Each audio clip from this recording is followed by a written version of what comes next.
ஒரு phone call தான் sir வந்தது. அதோடு வெளியில கிளம்பிய என் மகன் வீடு திரும்பல என ராணி கண்ணீருடன் போடிநாயக்கனூர் ஊரக போலீசில் புகார் அளித்தார்.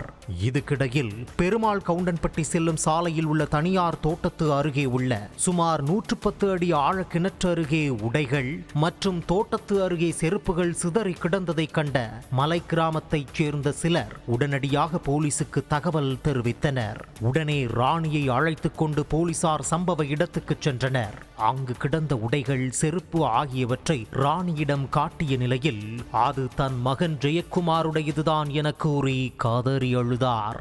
உடனே தீயணைப்பு துறையினர் உதவியுடன் கிணற்றில் தேடுதல் வேட்டையில் ஈடுபட்ட போலீசார் சுமார் 3 மணி நேர போராட்டத்துக்கு பிறகு உடல் முழுவதும் காயங்களுடன் ஜெயக்குமார் உடல் கிணற்றில் இருந்து மீட்கப்பட்டது. பிறகு போலீசார் நடத்திய தீவிர விசாரணையில் வெளியானது அந்த திக் சம்பவம்.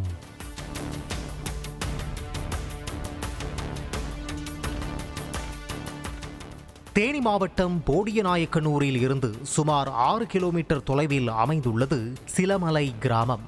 இங்கு பாவுக்கல் தெருவில் வசித்து வருபவர் ராணி. விவசாய கூலி வேலை செய்து வந்த நிலையில் கணவரை இழந்த ராணிக்கு 2 மகள்களும் 27 வயதில் ஜெயக்குமார் என்ற ஒரு மகனும் இருந்தனர். மகள்களுக்கு திருமணமாகி வெளியூரில் வசித்து வரும் நிலையில் மகன் ஜெயக்குமார் கிடைத்த வேலையை பார்த்துவிட்டு அதில் வரும் வருமானத்தில் நண்பர்களுடன் ஊதாரியாக சுற்றித் திரிந்ததாக கூறப்படுகிறது.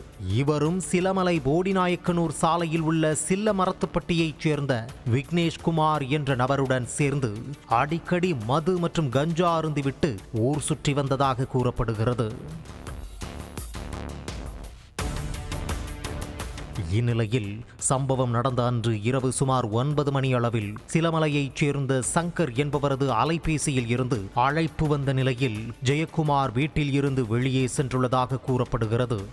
நீண்ட நேரமாகியும் ஜெயக்குமார் வீடு திரும்பாததால் சந்தேகமடைந்த ராணி ஜெயக்குமாரின் மற்றொரு நண்பரான சங்கரிடம் செல்போனில் அழைத்து விசாரித்த பொழுது செவ்வாய்க்கிழமை இரவு 9:30 மணி அளவில் விக்னேஸ்வரன் மற்றும் விசுவாசபுரத்தைச் சேர்ந்த ஹரிபிரசாத் என்ற இருவரும் ஜெயக்குமாருடன் வாக்குவாதத்தில் ஈடுபட்டு இருசக்கர வாகனத்தில் சென்றதாகவும் கூறியுள்ளார்.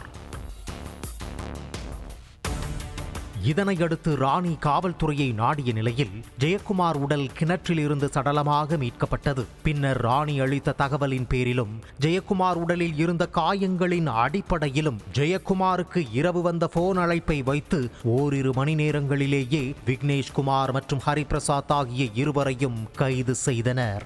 இருவரிடமும் நடத்திய விசாரணையில் ஜெயக்குமார் மது போதையில், விக்னேஷ்குமார் பைக்கை ஓட்டிச் சென்ற நிலையில் குடிபோதையில் வாகனம் ஓட்டியதாக கூறி 12,000 ரூபாய் அபராதம் காவல்துறையால் விதிக்கப்பட்டு வாகனமும் பறிமுதல் செய்யப்பட்டதாக கூறப்படுகிறது. பின்னர் 12,000 ரூபாய் அபராதம் கட்டி விக்னேஷ்குமார் தனது வாகனத்தை மீட்டு வந்ததாகவும் அந்த தொகையை தர வேண்டும் என்று ஜெயக்குமாரிடம் அடிக்கடி தகராறு செய்து வந்ததாகவும் கூறப்படுகிறது. இந்நிலையில் சம்பவம் நடந்த அன்று இரவு 9 மணிக்கு வேறு ஒரு நபர் செல்போனில் இருந்து ஜெயக்குமாரை தொடர்பு கொண்டு வரவழைத்த இருவரும் சில்லமரத்துப்பட்டியில் இருந்து பெருமாள் கவுண்டன்பட்டி செல்லும் சாலையில் சுமார் 3 கிலோமீட்டர் தொலைவில் உள்ள தென்னந்தோப்பு அருகே உள்ள கிணற்று பகுதிக்கு மது அருந்தலாம் என்று அழைத்துச் சென்று பணத்தை கேட்டு வாக்குவாதத்தில் ஈடுபட்டதாக கூறப்படுகிறது. வாக்குவாதம் முற்றிய நிலையில் விக்னேஷ்குமார் மற்றும் ஹரிபிரசாத் ஆகிய இருவரும் ஜெயக்குமாரை தோட்டப்பகுதியில் இருந்த வயர்களை எடுத்து கடுமையாக தாக்கி ஜெயக்குமாரின் கை மற்றும் கால்களை கட்டி சுமார் 110 அடி ஆழக்கிணற்றில் தூக்கி வீசியது விசாரணையில் தெரியவந்தது.